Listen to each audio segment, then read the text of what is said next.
The presenting sponsor of Pod Save America is Blue Apron. For less than $10 per person per meal, Blue Apron delivers seasonal recipes along with pre-portioned ingredients to make delicious home-cooked meals. Get your first 3 meals free with free shipping by going to blueapron.com/crooked.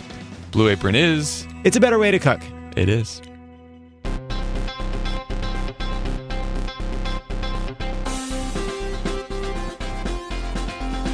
Welcome to Pod Save America. I'm Jon Favreau. I'm Dan Pfeiffer. Today on the pod, we have Montana Governor Steve Bullock and the host of Crooked Medias with Friends Like These, Ana Marie Cox. Also, don't forget to go subscribe and listen to this week's Pod Save the World. Tommy had a great conversation with Julia Yaffe from The Atlantic.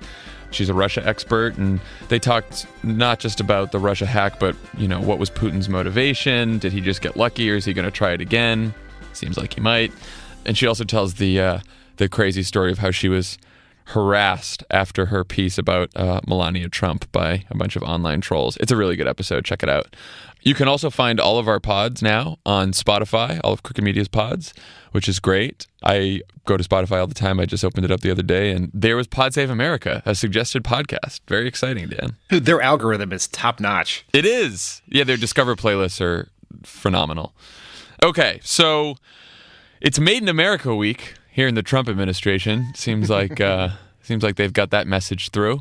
We're basically waiting for the CBO score for the Trumpcare 2.0, 3.0. I've lost count at this point. But this is the bill that won't fucking die, Dan. And we thought it was dead earlier this week, but it appears to be showing a little bit of life right now. Can we be clear on this point that you thought it was dead? And I have reverted to my naturally negative ways. I know, and now I'm with you. I thought it was dead, man.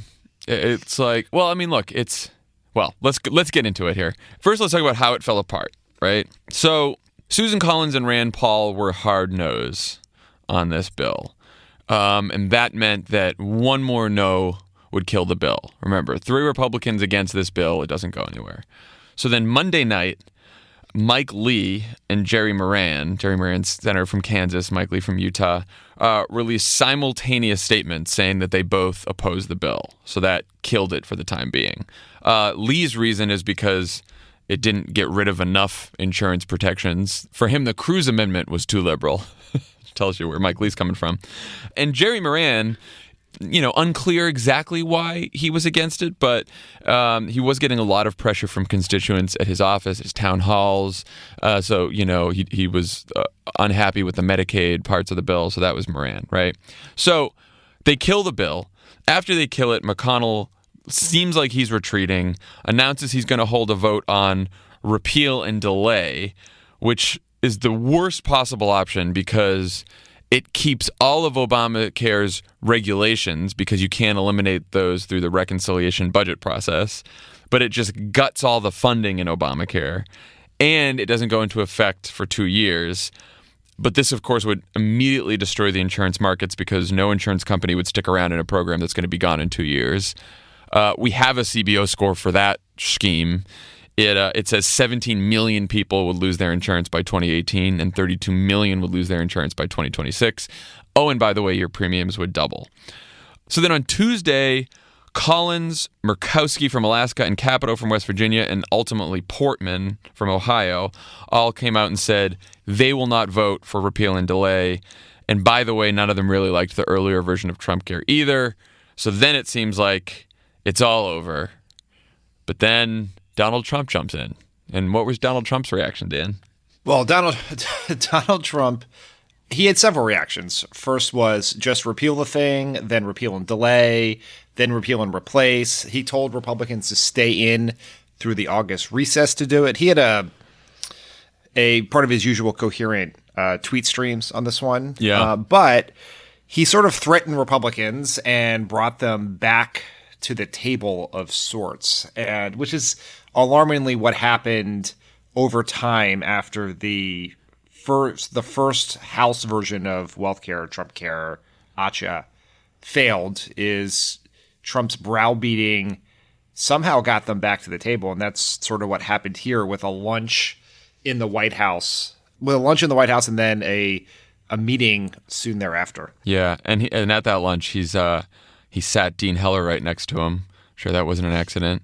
And at one point during the lunch, he goes, and this guy wants to remain a senator, doesn't he? And then Heller laughs. I have to say, Dean Heller, man, this guy, it's like, I get the political position he's in, which is, if he opposes Trumpcare, then Steve Wynn, casino billionaire from Nevada, Trump, all these other rich Republican billionaires have threatened a primary challenge.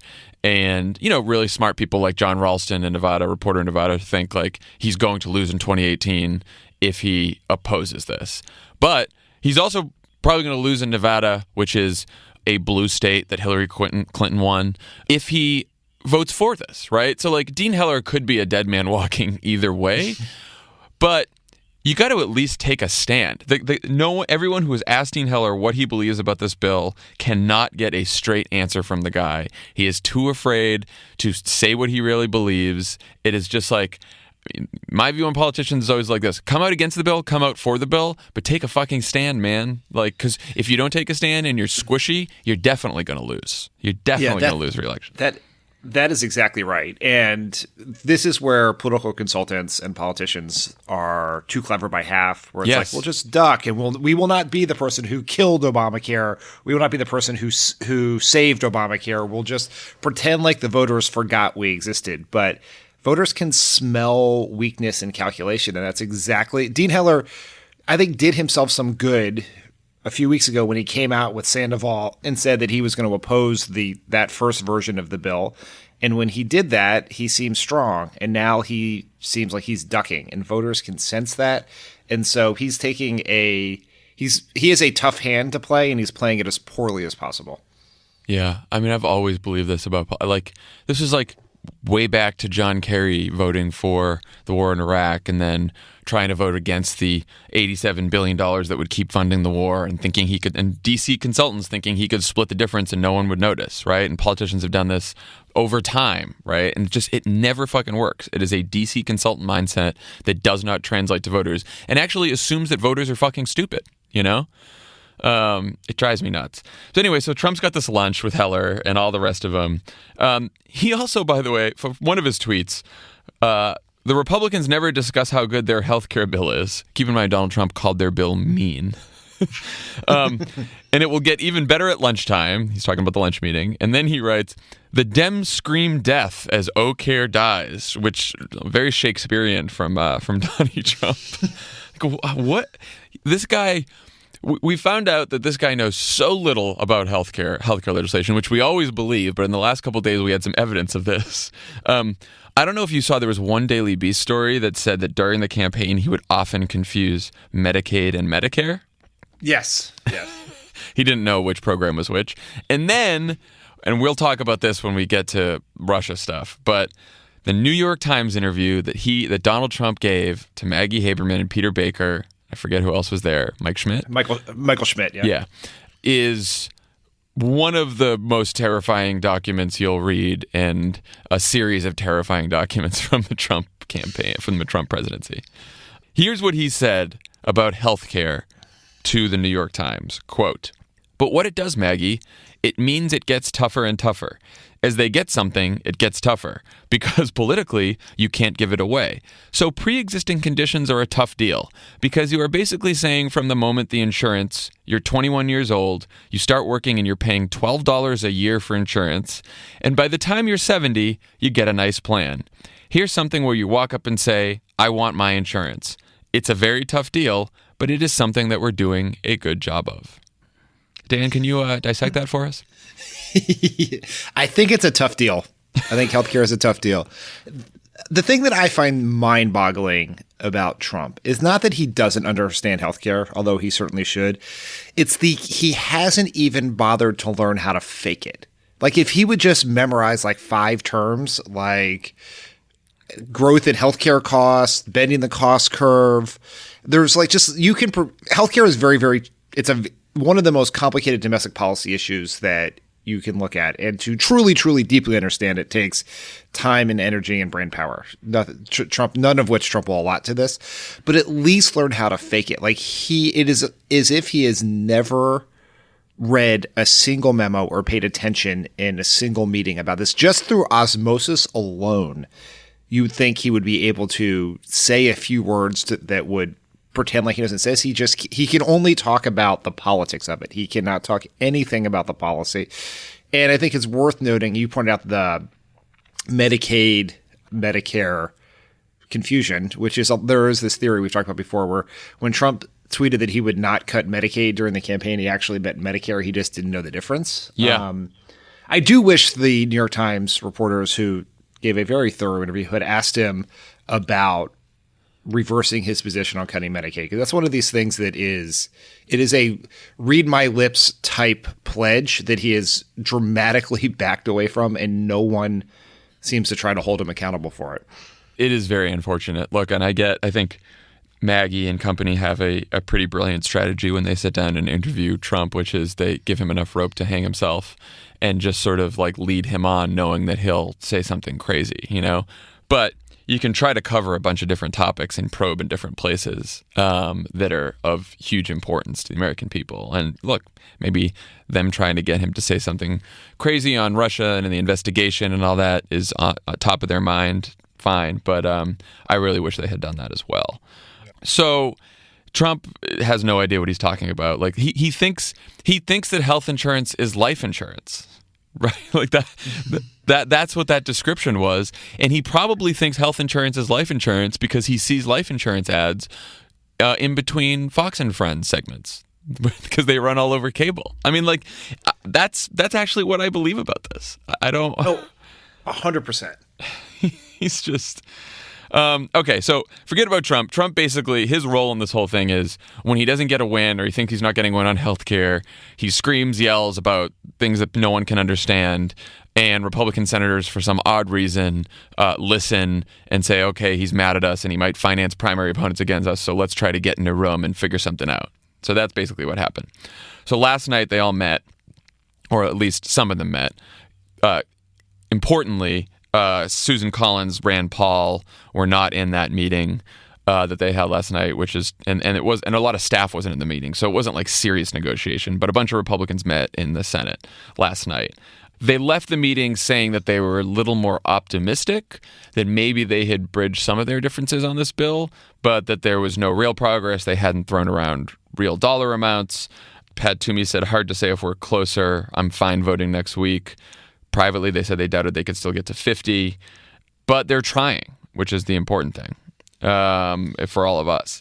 And there are rumors that McConnell will spend or could spend up to $200 billion extra to shore up Medicaid and appease some of these senators with Medicaid expansion states, which is very scary. Even though throwing $200 billion at a problem where you've just cut $1.2 trillion from Medicaid and from the subsidies, $200 billion, and adding $200 billion back in is really not going to do much, right?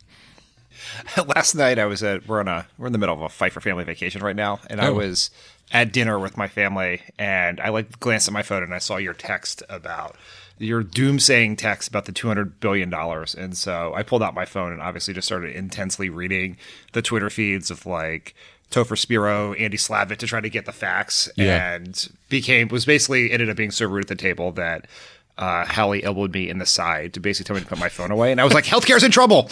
And so my mood, I'm the same way, man. My mood like noticeably changes when I think the bill is alive versus when I think it's dead. I was having trouble preparing for the pod last night because all I was doing is like reading Dylan Scott from Vox's feed and reading Topher and Andy and Julie Rovner and all these people who cover healthcare.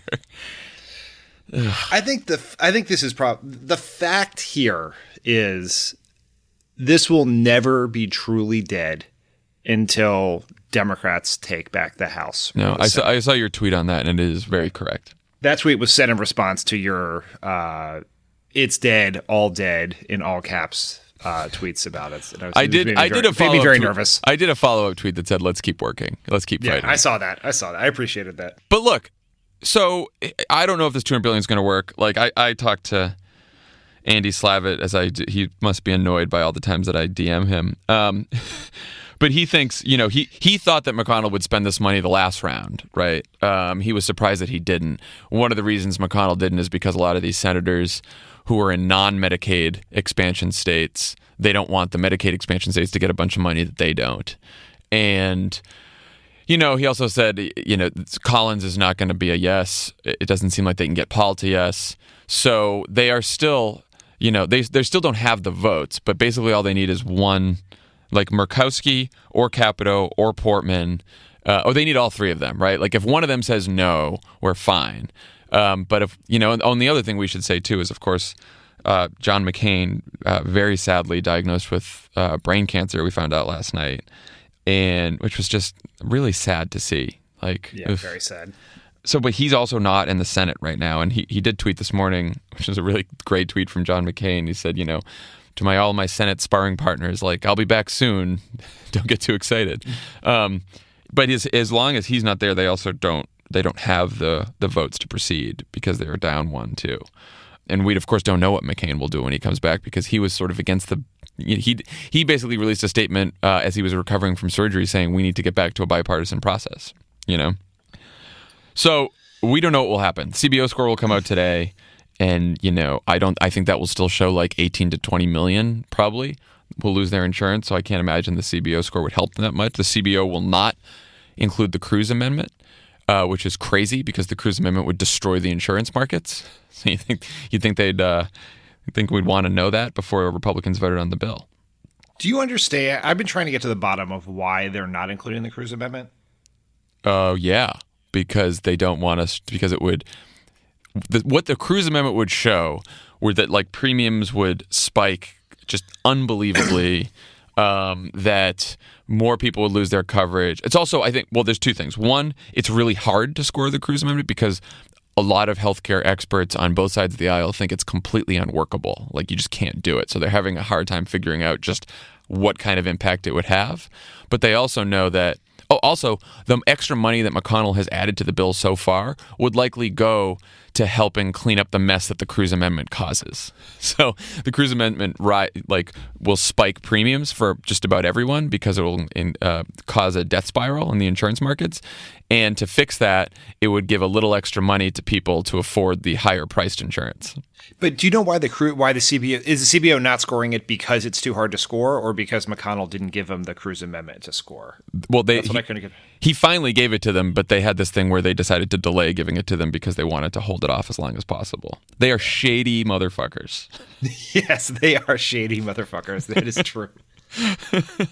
So why do you think this is? First, we'll talk about the problems Democrats have and Republicans have, but why do you think this has been so hard for Republicans to get to an agreement on this? There are a couple of reasons for it. One, we've talked about this before, but they had 8 years to prepare for this moment and never came up with anything other than straight repeal. There was never, we remember this at the White House. Paul Ryan would come out and say the Republican healthcare plan will come out in 3 months, and then 3 months would come and it would not come out. And then the next year he'd say the same thing. And they were very comfortable in opposition, but they didn't want to put anything forward because healthcare policy is very politically tough because it involves trade-offs. And so that's part one.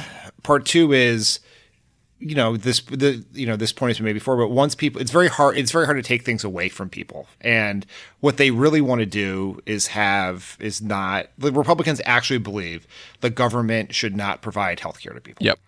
But they cannot say that. And this is, I think, one of the, regardless of what happens with repeal and replace, repeal and delay, Trumpcare, wealth care, whatever, is one of the, on the large, sort of on the longer timeline, accomplishments of or elements of the Obama legacy is shifting the window on the conversation in this country is that healthcare is a right. Because Republicans, and this is why they're totally confused and fucked up here, is they don't believe people should have healthcare. They are afraid to say that. So they are operating from within the Democratic Obama framework of people should have healthcare, but then they're putting in place policies that take healthcare away. And so the whole thing is a scam, wrapped in a lie, wrapped in bullshit, or whatever you want to call it. And that makes it incredibly hard to do because they can't talk about what they actually want to do. Yeah. And to the credit of some of these Republican senators who have been wavering on this in a real way, as they've learned more details about healthcare and how it works and what it's like to actually try to legislate a bill, they've realized that even though they've had all these criticisms of Obamacare, the only way to fix what's wrong with Obamacare is to spend more money or to further regulate insurance companies, both of which are things that Republicans don't want to do because they're philosophically, or their party is philosophically opposed to that. You either up subsidies for people, you increase subsidies, you add more people to Medicaid, you tell insurance companies that they have to, not charge people for pre-existing conditions. Whatever it is, the government has to step in some way. But a lot of Republicans believe the government should not step in. Well, that's fine if you want to have that belief. If you believe the government should not step in to help people afford health insurance and it should be a completely private market, that's a fine belief to have. But a lot of these Republicans know it's an argument they'll never win with the American people. The Republicans have no coherent ideological agenda, right? Democrats, Especially for whatever now. else you want to say about Obamacare, about how the bill came together, the flaws it may have, Obamacare versus single payer, Medicare for all, whatever else, is the Democrats have had a long held view that healthcare is a right. Everyone should have access to quality, affordable healthcare. And then when we had the legislative opportunity to do so, we put in place the best bill the political system, what we believe was the best bill the political system will allow at the moment. The Republicans don't have that sort of goal. They have it on taxes, which is cut taxes for everyone, particularly rich people. But on healthcare, they have no goal. It's not even just the 8 years against Obamacare. We're at 40, 50, 60 years of Republicans fighting against every attempt to provide healthcare to people. And so there's not a thing that unites them here, right? Other than the fact that it's Barack Obama's healthcare bill. That's the one thing that unites them. They don't care about anything else other than this is an element of the Obama legacy that we can take down. And they say that, that they've made this promise that they would repeal Obamacare for the last 8 years. And Trump and some of these other people, Republicans, keep telling them, if you don't keep that promise, voters will punish you, right? Which I think even if I was just giving political advice to Republicans, I'd say I realize you made that promise, but your voters don't want to lose their health insurance either, right? Maybe they think, you made a promise, but if you were a Republican, if I was a Republican in a state with a huge Medicaid expansion, I'd go back and say, I know I've been saying repeal Obamacare for the last 7 years, but I also know that there's some things right with the law and it's covered a lot of people. And so I'd rather go try to improve the law with the other party than to take it away from people. And look, that's what governors like John Kasich said that. Governors like Brian Sandoval in Nevada said that. So there are Republicans who've done that. It's just they don't exist. Or enough of them don't exist in the Senate right now. And you're not just proffering some theory about what Republican voters think. There are polls that show it. Plenty. If Republicans were strongly for repeal of Obamacare years ago before they actually got health care from it, their position has changed dramatically. I have never seen on a legitimate policy initiative anything as unpopular as Trumpcare currently is. We are in the teens in some of these polls, and Obamacare is twice as popular as the Republican alternative. And so the public, the voters are waving their hands saying, do not do this. And they are proceeding ahead for reasons that are quasi-mysterious to me, but I think they probably boil down to fear of the Breitbarts of the world, fear of Sean Hannity, and the fact that basically Republican politicians and Republican staff get all of their information from Fox News. And if you watch Fox News, you get a very different view of how the world looks. And not a particularly good view, to be honest. No. The bank bailout, more popular than the Trumpcare. How's that one for you? I saw the poll said that the other day. So what have it's not how did Democrats win this fight, because we did not win it yet, but what have Democrats been doing right so far, do you think? And are there any lessons for the future? Yeah, I think unity is the big thing. And there are real divides in our party that are ideological but sort of boil down to the Bernie wing versus the Hillary wing or the rest of it. And what has been interesting is that Bernie Sanders, who obviously believes huge advocate of single payer, very critical of Hillary Clinton for not being for single payer, but he and his allies in this have been just, right in line with Chuck Schumer and Nancy Pelosi and everyone else fighting hard against Trumpcare, and in not using it as opportunity to just, if you were using this to run down, if liberals who believed in single payer, as many of us do, were using this as an opportunity to also run down Obamacare, I think it would undermine the ability to preserve it. And so the unity here, despite a party that feels fractured at times, is encouraging. And I think it's also a roadmap for how we're going to defeat things going forward, at least over the next 18 months until we get to the midterms.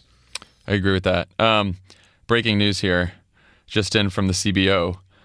22 million will still lose coverage under the latest bill. They did not improve the score at all. Wah, wah. Unfucking believable. Okay, well, that's that. 15 million more uninsured by 2018, 18 million more by 2020, 22 million by 2026. Great job, Mitch McConnell. Great job. Can we talk for a little bit about the legend of Mitch McConnell? Yes. Yes, we can.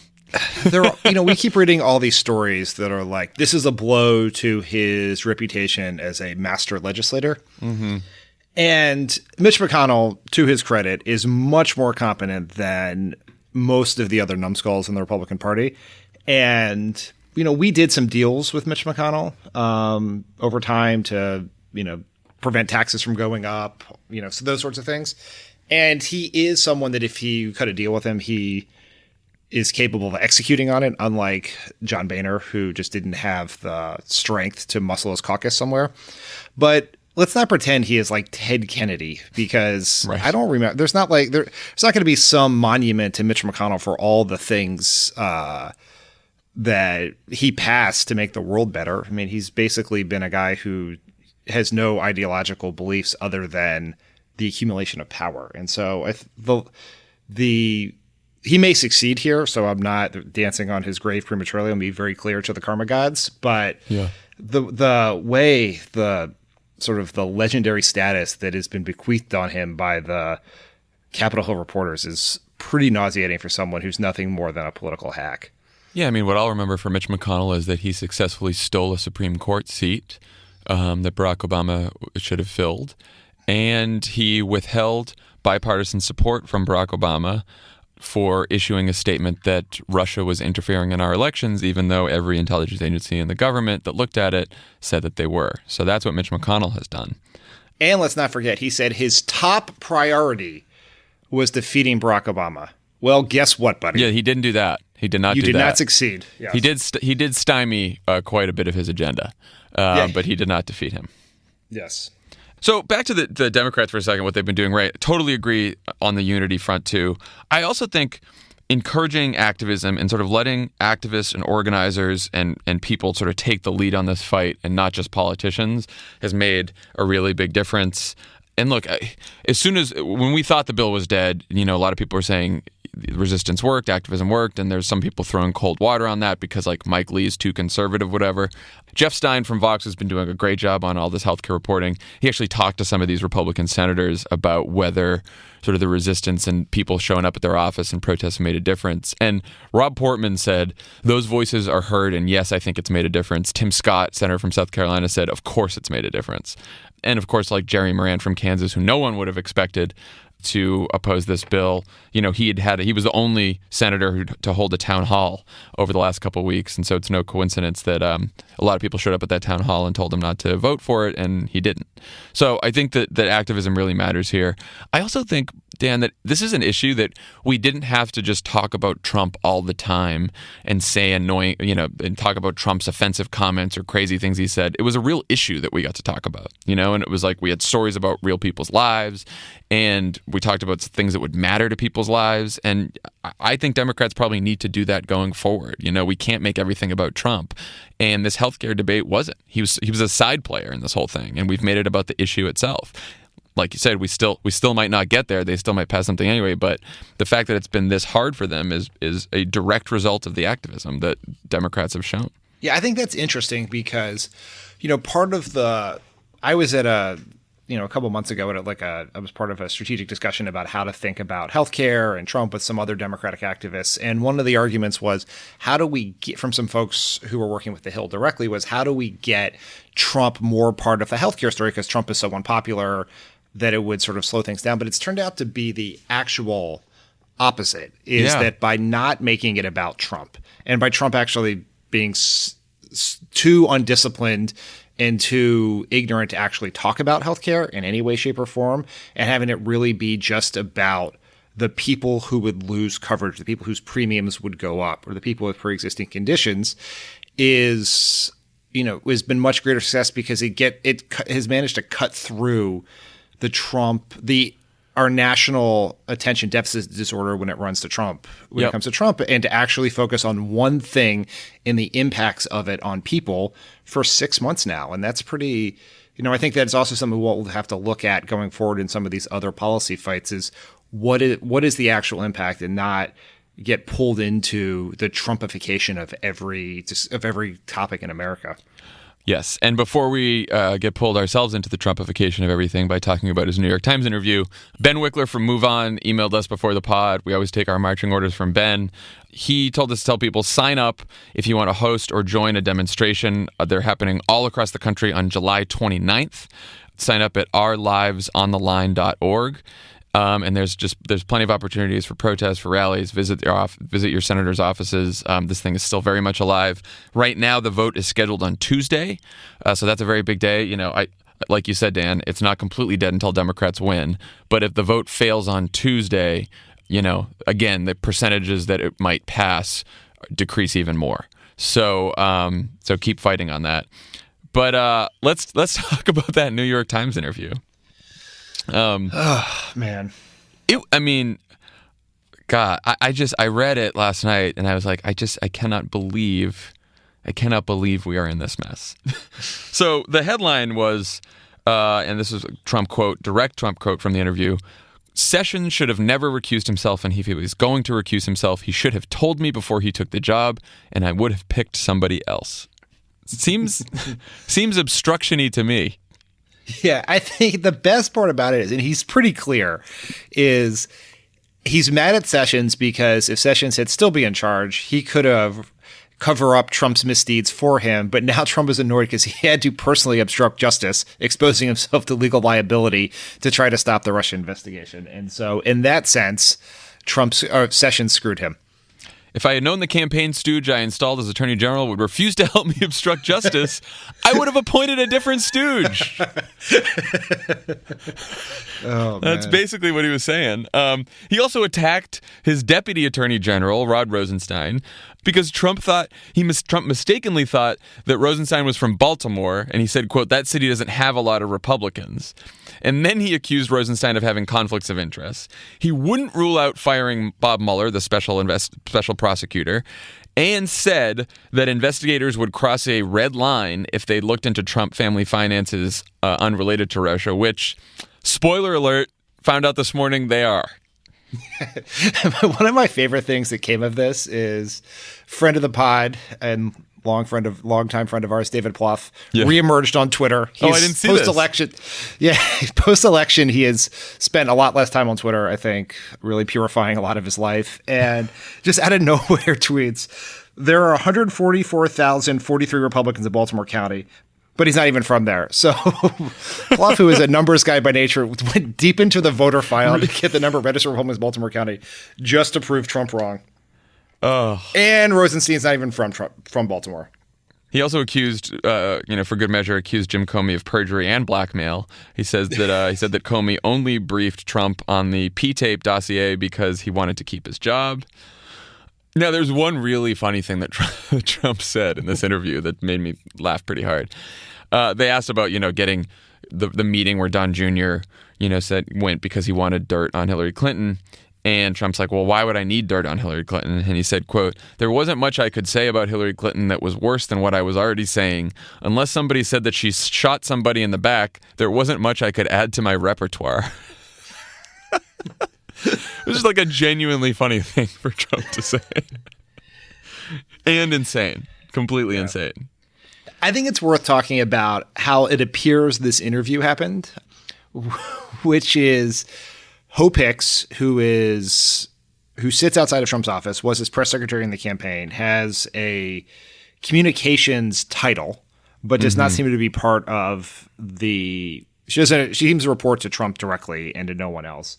Organized this interview and was the only staffer in the room for it. And if you believe some of the reports, most of the senior White House staff, including Sean Spicer, Reince Priebus, Sarah Huckabee Sanders, found out about this interview afterwards. That was nuts. Yeah. I figured that you and Tommy and our old comms people would have particular horror at that little detail. I mean, could you just imagine if I was just like walking by Obama's office and the door was closed? I was like, hey, what's he doing? He's like doing an hour-long sit-down with 3 top reporters from the New York Times, including the one who has been on the Comey obstruction of justice beat. It's like, which is to show how naive they are, which is, I'm sure, however this happened, I'm sure Hope called Maggie and said, Trump wants to talk to you. And she's like, hey, can I bring Mike Schmidt, the expert on all things Comey, FBI, DOJ? And they're like, sure, why not? More the merrier. I mean, it is bonkers. And it's just, I mean, it goes without saying, everyone should go read this whole interview. It's very long, but and it's very, very confusing. But like, the guy does not have the mental capacity to serve as president of the United States. I know we've gone through this. Levitt always talks about like he's in some state of decline or something. I don't know. We're not doctors. No one can diagnose this man. No one gets it. But like, whether it's because he has some sort of condition or whether this was always the case, I don't care what it is. The result is the man cannot speak in full sentences that anyone can understand, right? Like, I would like to talk to Maggie about, like, how did you even understand what he was saying? Like, the sentences don't make sense. The context doesn't make sense. He, like, refers to things that in vague terms that no one knows what he's talking about. Like, it was really disturbing to read the transcript. The amount of times that the transcript says garbled. Yeah. Which is like almost every answer. It's like sentence, garbled, sentence. And that's different. Like in interview transcripts, there are 2 things. Crosstalk is what people put in the transcript when, as we often do, 2 people talk over each other and you don't know what it says. But garbled means that they listened to what Trump said on tape and could not understand it. And so they wrote garbled. And I'd like to see what is in there. I'd like to read I've only read the excerpts. I haven't seen a full transcript. Oh. But there's one other thing. The excerpts I read were like, took me like 15 minutes. The thing that is interesting, and there's nothing inappropriate about this, but at one point in the transcript, Peter Baker of the Times says, since we're on the record here, which means in my view that at one point, at several points they were off the record. Right. Because since we're on the record is what reporters normally say, just to make sure, if you've been going on and off, to make sure that the subject knows we're back on the record, so there's not a dispute about what they say later. And it's totally appropriate to go off the record. Obama has done it. We all do it. But I'd be very just curious, like, if the insane things he said, knowing they were being transcribed and put in the nation's paper of record, is one thing. Like, how crazy are the things he wouldn't say publicly? I mean, who knows? Right? Like, I did the collusion. I don't know. Yeah. Yeah. Yeah. I did it. I did the collusion, but just keep that between us. Yeah. It is, the entire interview is a letter to America to be very fucking afraid of the person in charge. Yeah, it's a fucking red flashing light to America. So he did, at one point in the interview, he talked about the secret Putin meeting that happened at the G20, which is basically... So this is how this went down. There was a dinner at the G20 for the leaders and their wives or partners, and so everyone's seating at a table, and at those dinners they usually separate the couples. So Trump's sitting next to Prime Minister Abe from Japan, and I think the wife of the president of Argentina, it might be. Anyway, so he's not with Melania, and Melania is sitting next to Putin down the other end of the table. So Trump gets up at one point, goes down there, does not bring a translator, And so it is just Trump, Melania, Putin, and a Russian translator, and they proceed to have a conversation that ranges anywhere between 30 minutes to an hour, depending on various reports. And no one knows what the hell they said, what they talked about, because we didn't even have an English translator. So why is this a problem, Dan? Well, what is Putin is a pretty savvy player on the world stage, and Trump is always one step from drooling on himself. So it's like I don't know what lunch money Trump had when he started the meeting, but it's in Putin's pocket now. So one step from drooling on himself is the winner of the title for the episode. We've had a few contenders in my mind as we've been talking, but that's going to be it. I mean, you would, even in a good situation with a ally, you would want, and a competent, prepared president, you want a U.S. note taker there to be able to have a record of the events or everyone else could. So if there's a dispute, if Putin were to characterize it one way, you would have a first person witness to characterize it another way for the U.S. president.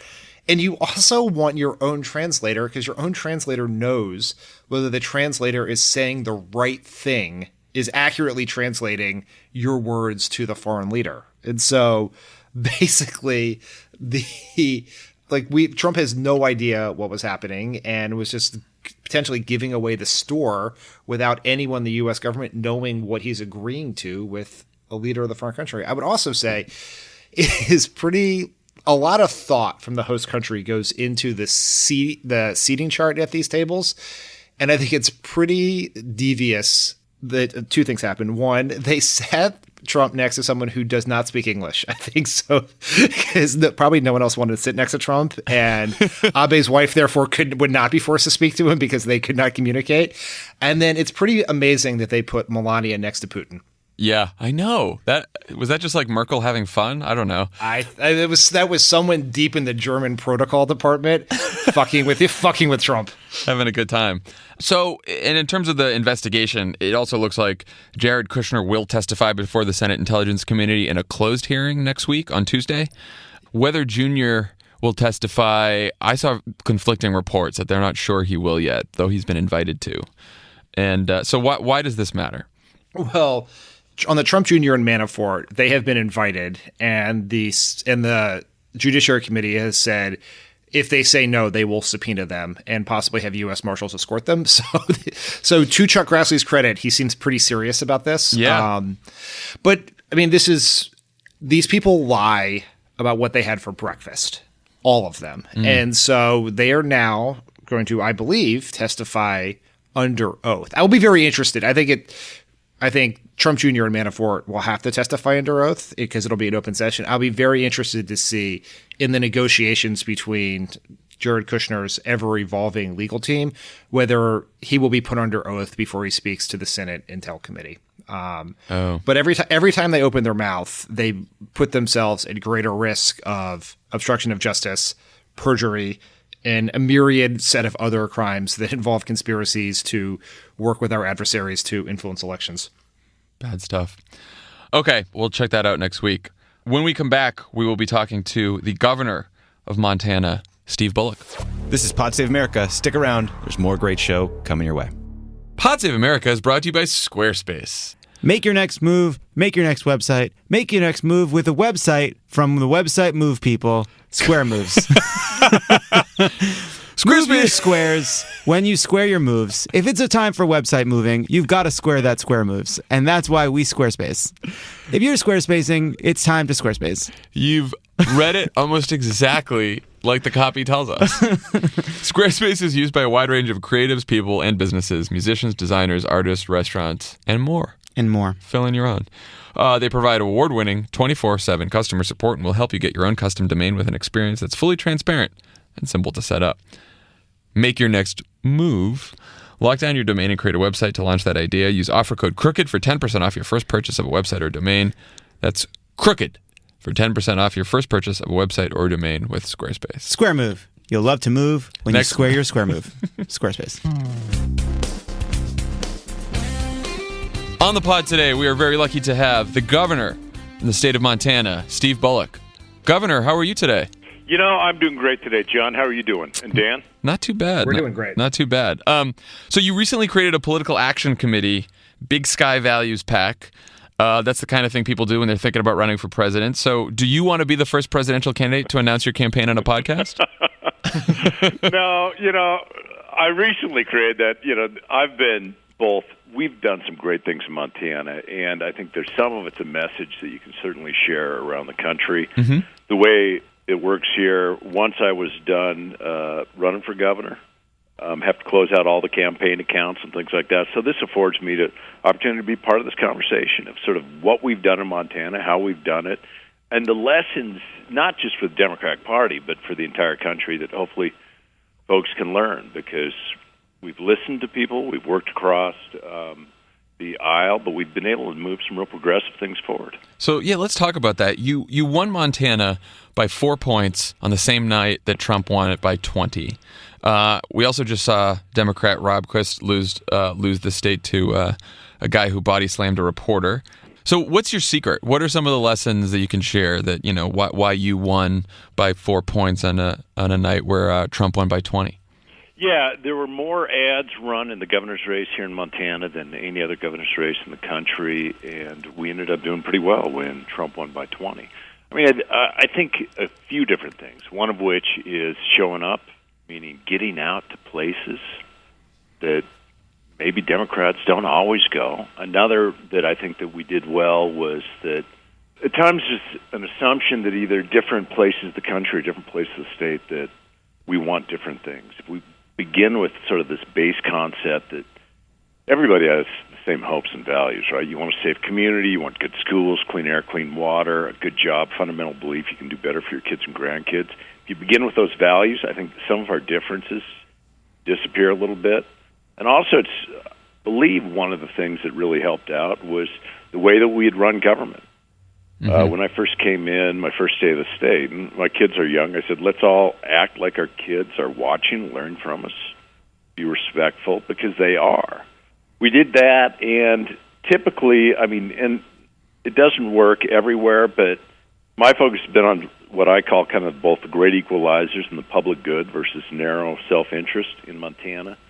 One thing, it doesn't matter how big your wallet or checkbook is, it's our public lands. Another area is public education. Now there's public participation in our democracy and making folks feel like their vote is their voice. If you focus on those versus narrow sort of self-interest, be that some of the tax issues and things like that, I think that it resonated. The Democratic Party has moved left in recent years. Are you concerned it's moving too far left to reach the sort of voters that you've had success with in places like Montana? In a state like ours, and it was interesting, if I hearken back to my last campaign, one of the first things that I did when I took office is formed an Equal Pay for Equal Work Commission. Because on the one hand, it's unacceptable 50 years post-Kennedy that we still have this sort of pay discrepancy. And when I was running, folks were saying, oh, well, that's a national issue. It may be too far to the left. Well, my TV ad was with my 14-year-old daughter talking about what a difference it makes for them. So from the standpoint of making sure we have equal pay, making sure we have quality education, making sure that we're moving all Montanans or all Americans forward, my concern isn't that we go too far left. It's what we're talking about that actually resonates to all folks. People in Montana or people in the country need to know that the Democratic Party is fighting for them, and I don't know that they always do. Why do you think that is? What do you think that Democrats talk about that doesn't resonate with people in Montana and in other parts of the country? Well, the one is talking about it, and two of which is actually showing up. Mm-hmm. Meaning that, and I'll never forget, I was running for Attorney General in 2008, and President Obama, after our primary, because Montana was one of the last primary states, so at the time, Senator Clinton and Senator Obama were off and out in Montana, which you don't always see. But I'll never forget being at the 4th of July parade in Butte, America, and there's the president and his family. Remember that?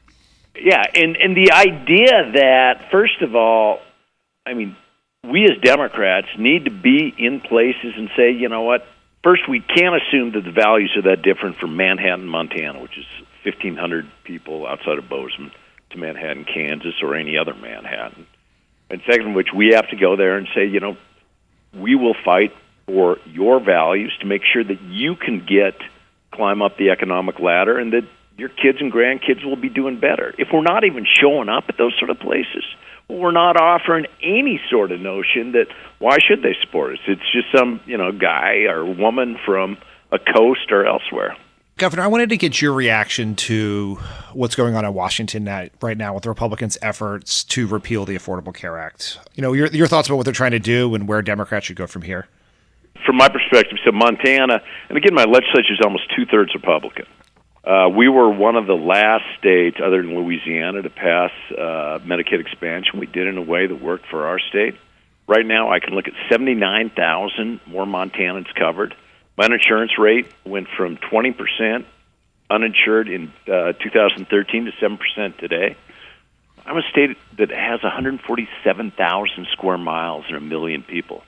When I was out at the governor's meeting recently, figured out 121 Rhode Islands could fit into Montana. And to have a vibrant rural area, you have to have health care. If you lose your hospital, you've lost that community. So what they're talking about, not only my 79,000 Montanans covered by Medicaid, I mean, when we're talking about 22 million Americans losing health coverage as a result if you did their proposed repeal and replace, 32 million if you just repealed, this is no way to go forward. That's one of the reasons. I joined with 5 Democrat governors, 5 Republican governors, an independent, and we put out a statement a couple days ago that said, let's actually work on stabilizing the market and adding certainty. But what the Republicans are doing in Washington, D.C. might make a good statement. Like they may be able to run around and say, oh, look at what we did to Affordable Care Act. On the ground, this is where it matters, and at the states, it's the people that are impacted. So what I'm hoping is they'll actually start listening to folks. And, boy, if we can find 5 Democratic and 5 Republican governors to come together with some commonality, you'd think if they don't want to talk to us, at least they'd try talking to one another.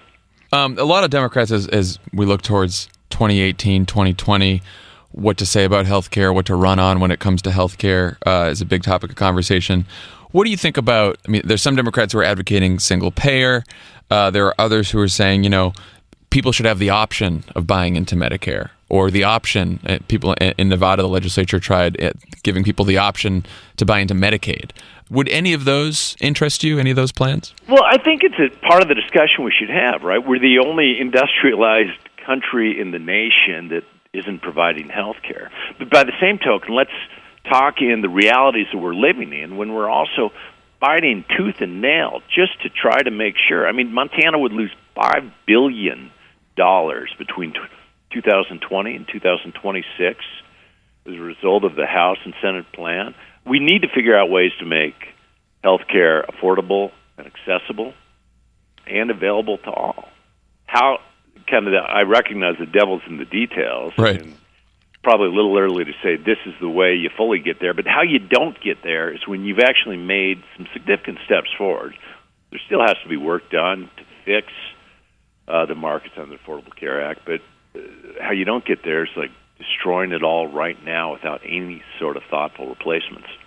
Aside from Democrats not showing up in places, which certainly they need to speak to people in every part of the country, what do you think about the message itself? What's the story Democrats should be telling specifically about the economy and their positive agenda for the future when they go to some of these places? I think that Democrats need to be providing the message and telling people that I will fight for you. I recognize that at the end of the day, your financial stability and security and the thought that you have a decent job and can actually climb up the ladder is, other than making sure your kids are healthy and your community safe, the most important thing that you can do, or most important to you as an individual, and that I will fight for that.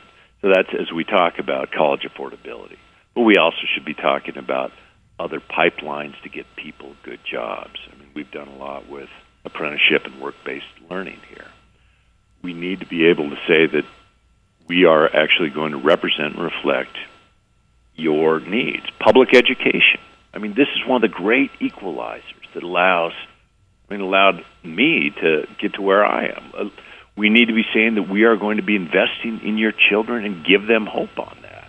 I think that there are public money. I mean, certainly as a Democrat and as governor of Montana, I'm pleased with the fact that I've been careful with taxpayer dollars. And I think that we need to do that and make people say that we will be investing in you and your communities. All right.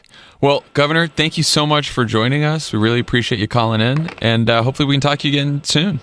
Sounds great. You guys have a great day. Thank you so much for having me. You too. Take care, Governor. Thanks, Governor. Bye.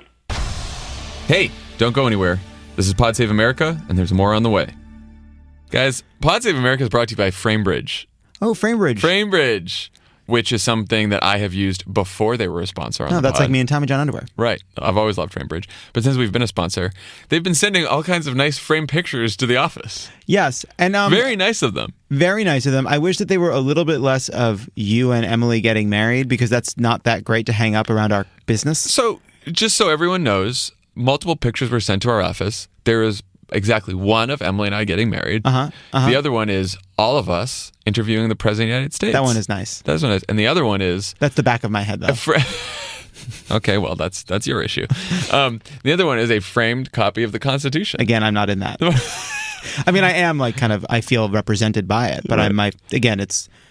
Anyway. No, I'm not in the picture. For those who don't know, FrameBridge is the easiest way to custom frame your favorite art and photos without ever leaving your house. With their simple online ordering process, you can order a fully customized piece in minutes. John, do you notice how many of our ads have "without ever leaving your house" in them? What do you think that's about? Pod Save America for shut-ins. Here's how it works. Go to framebridge.com, upload your photo from your computer or directly from your Instagram feed. Or if you have a physical item, they'll provide secure prepaid packaging so you can mail it in for free. Again, don't leave the house. So let's say you're the Attorney General of the United States, and the president gave an interview that said basically he never would have appointed you if you did the thing you did when you became Attorney General, because you said it was something you had to do according to the law. Yeah. And so you call the president and you say, obviously can't work for her anymore. One thing that maybe like a White House assistant could do is get a nice picture of you and the president and then have the president sign it, and maybe FrameBridge could be the person who frames that for you. It's like you and the president obstructing justice together in the Oval. I'm sure you guys covered it, but yikes. Yikes. Poor Jeff Sessions. No, not poor Jeff Sessions. Nope. Not at all. Nope. The expert team at FrameBridge will custom frame your item in days, not weeks or months, and deliver your finished piece directly to your door, easy to hang. The best part, instead of the hundreds you'd pay at a framing store, their prices start at $39 and all shipping is free. Plus, Pod Save America listeners will get 15% off their first order at framebridge.com when they use the code CROOKED. FrameBridge even offers a happiness guarantee, which... Wouldn't we all like one of those? Jeez. If for any reason you aren't 100% satisfied with your order, they'll make it right. Give your personal experience using framebridge.com, the site, the ease of order, how your piece turned out, and how easy and affordable it was. So, get started today framing your photos or art. Go to framebridge.com and use promo code CROOKED. You'll save an additional 15% off your order.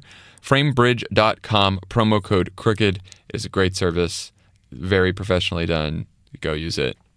And as always, Pod Save America is brought to you by our friends at the Cash App, and we have a great new announcement from the folks at Square. And look, we love the Cash App. We would love the Cash App without this announcement. True. But here's the deal.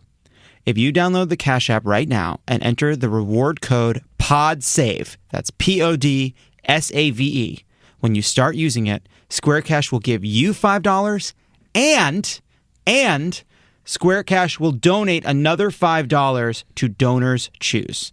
John, can you talk about Donors Choose? I love Donors Choose. We love Donors Choose. We picked this charity.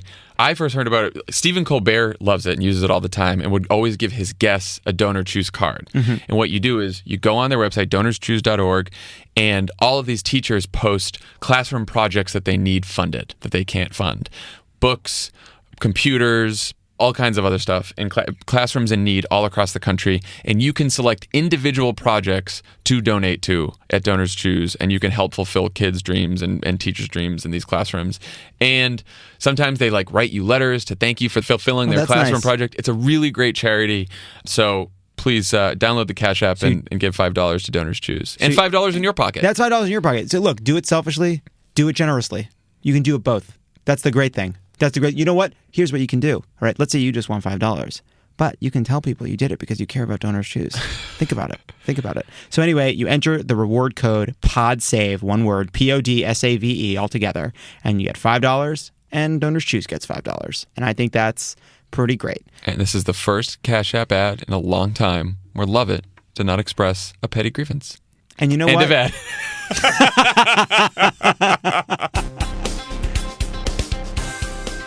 On the pod, we have the host of Crooked Medias with Friends Like These, Ana Marie Cox. Welcome. Hello, gentlemen. How are you? Quite well in Trump-adjusted terms, which is that is that the leading T-shirt for the poll of T-shirts? Last I checked, it was I'm fine in Trump-adjusted terms, and Jesus loved the poor assholes. Not poor assholes, although he loved them too. That's the thing about Jesus. Like, he loved everybody. And the assholes, but the assholes, I believe, is a directive rather than a descriptive in that particular T-shirt idea. I do think in Trump-adjusted terms is the clearer message of the two, but I gather that some people don't want to even have Trump anywhere on their person. It could be confusing. People might not. Yeah. You might end up like being seen as a Trump supporter. So I understand the risks. Particularly in California, you could get like a tomato thrown at you walking down the street accidentally. Yeah. No, I mean, I think in some ways, like, this is a really tricky shirt. Like, all of the options are a little problematic. I will understand just a little behind the scenes info for people. Like, the ultimate decision will be by the Crooked Media Brain Trust. And if there are some edits from the top, I think that will be understood. But anyway, you guys want to hear about the pod this week? Who's on this week? Week's episode? What are you talking about and who's on? Well, I'm real excited about this week's. It is a very, very awkward couple of conversations in the sense that they're about uncomfortable subjects. Mm-hmm. One of my guests is a woman who is a comprehensive sex education instructor in the Chicago area. And she would be interesting to talk to, at any point in time, because that's an important subject and a controversial one. Yeah. But I am talking to her this week because over the weekend, the Center for Investigative Reporting, in fact, on their Reveal publication, broke the news that HHS cut over $200 million in funding for research into preventing teen pregnancies, which is crazy on many different levels. First of which is that they basically wasted money because what they did was cut funding that the Obama administration had already given for 5-year grants to research the scientifically, validated ways that we can reduce teen pregnancy. By cutting the funding halfway through, they've made the impossible for researchers to use the data that they've collected to try and do this, which is, by the way, teen pregnancy falling, that's great, but America still has a higher rate than other industrialized nations, and also we have pockets of teen pregnancy rates in the country that are really high in the places where you'd expect. That part really stuck out at me. Like, we have results that show that over however many years, 10, 20 years, teen pregnancy rates have been falling. You would think that would be enough evidence to say, oh, something's working, these programs are working, and, perhaps we should let them continue their research that they're in the middle of. Right. Or because none of these programs, by the way, had anything to do with abortion. Right. None of these programs touched the things that we normally associate with, religious right outrage. They do, however, cover the fact that you might get pregnant and what you might do to prevent that. They're not abstinence only. Right. But their research, it was research into preventing teen pregnancy and looking at what programs worked the best. And the woman that I talked to, in fact, they did fund some of the education because they would let's see what education programs work, right? She was doing comprehensive sex education in classrooms where she was the only person handling that duty. And now that she's not there, it's going to fall back to PE coaches, which I don't know about you guys, but my physical education instructors in middle school were not the best source for information on teen pregnancy prevention, I didn't think. I'm pretty sure that holds true today. Well, this is part of a larger strategy too. This is just like the legal prohibition against doing research into gun violence, because the idea is if research happens, then we will be forced to adopt a policy position that runs counter to our current beliefs based in ignorance, so we'll just remain ignorant so that there's no danger we'll be forced to change our position. Right. And it's also like, the other thing that happened this week, or that we learned about this week, was the scientist, the whistleblower who came out in the Washington Post to say that he had been reassigned from doing climate research to doing like accounts receivable, which is another way of just shutting down the research that makes them feel bad. Right? Just talk about snowflakes, right? Like, well, geez, guys. Did you guys also see the Sam Stein story in the Daily Beast today about how Health and Human Services has also been using taxpayer money to basically fund anti-Obamacare propaganda? They've been taking like helpful information off the HHS website that tells people how they could go enroll and get healthcare coverage. And they've been like filming people doing testimonials saying like why they don't like Obamacare, all with taxpayer money. And this is the Department of Health and Human Services that's supposed to be nonpartisan. Yeah, I mean, this is the other. So I actually talked to this woman who's a sex education instructor, and then I also talked to Michelle Goldberg for the podcast. We have kind of an extended conversation about something that I know you guys have covered, and I've talked about it a lot, but it's a daily issue, which is like what it's like to have a sexual assailant in the White House. Yeah, that daily insult that we can't. I personally can't contemplate for too long because it just. I could not work if I actually thought about it at a top level every day. But what we talk about a little bit is this gets to this, which is that these are not conservatives, these are nihilists. Right. These are people who do not believe in anything. They want to destroy.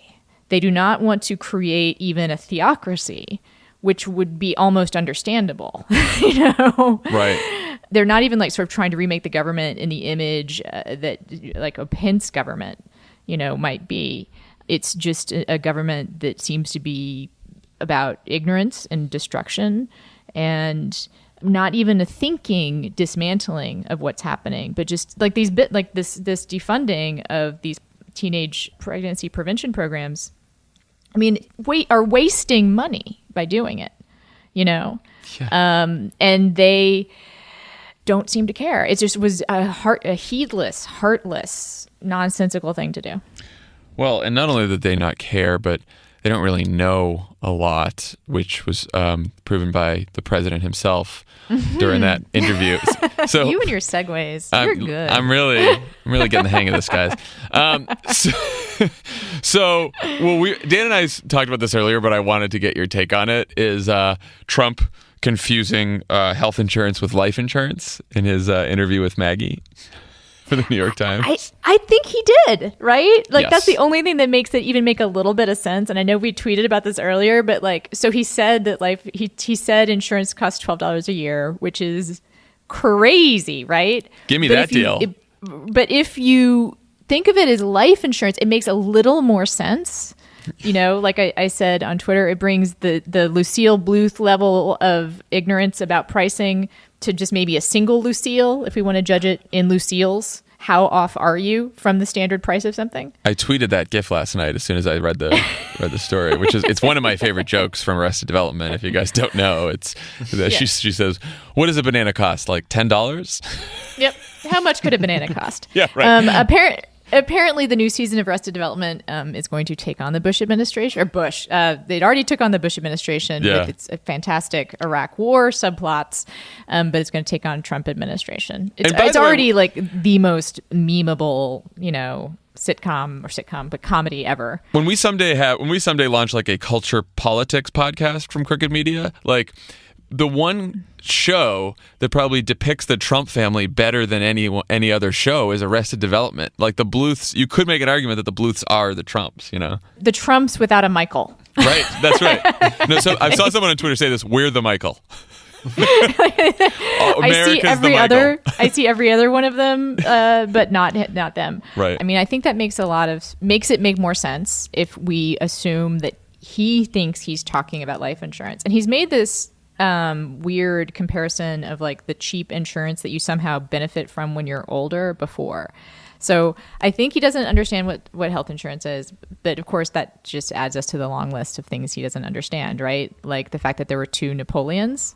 That's another thing. Did you guys just go through the Times interview line by line? Because Close. You could have done that for an hour. We went through a lot of it. We did not get to the Napoleon bit, or the Macron handshake thing, or the there's just too much to cover. So yeah.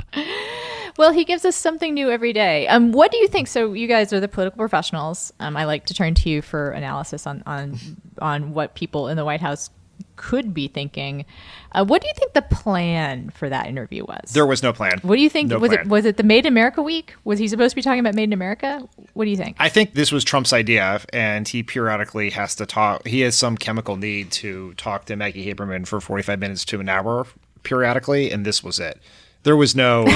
It's nothing to do with healthcare. I think we always try to ascribe strategy to Trump, and there is no strategy. It's impulse. He would feel better if he was talking himself, so he decided to talk himself. And from what I can tell, there was no meeting on this. I think Trump told Hope Hicks to schedule it, so they scheduled it. Yeah, that was good. Is Maggie Haberman covered underneath the Senate healthcare plan? That's the question. At this point, I mean, I'm sure. Yeah. Okay. Well, everyone should download the latest episode of With Friends Like These. Drops tomorrow.